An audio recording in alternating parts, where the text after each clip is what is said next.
Certains disent qu'elle serait une agente française. D'autres affirment qu'elle serait venue en Guinée pour vendre des informations sensibles. Et pourtant, aucune preuve officielle n'existe. Alors pourquoi cette rumeur persiste-t-elle autant en Guinée? Madame et monsieur, essayez-vous. Aujourd'hui, on va pas parler d'un président ni d'un homme d'affaires, mais d'une première dame de la République.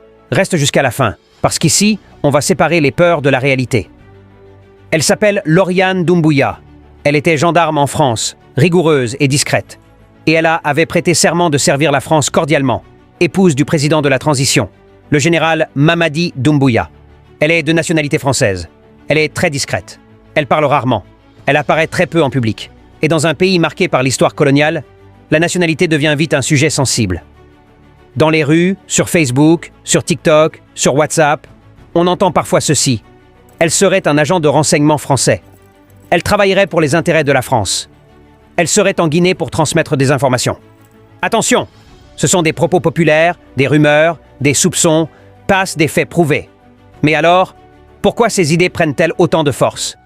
Première raison, l'histoire entre la France et la Guinée. La méfiance ne date pas d'aujourd'hui. Colonisation, pression politique, intervention étrangère. Résultat, quand un dirigeant est proche de la France, le peuple se méfie. Deuxième raison, la discrétion. Quand une personne est très silencieuse au sommet du pouvoir, certains pensent qu'elle cache quelque chose.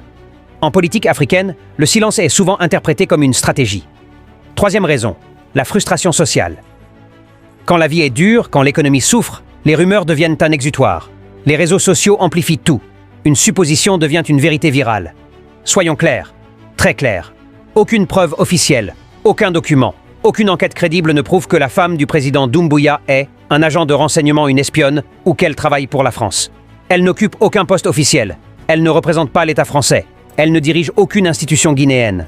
Pour beaucoup d'observateurs, ces accusations sont des fantasmes politiques, des peurs héritées du passé ou des manipulations émotionnelles.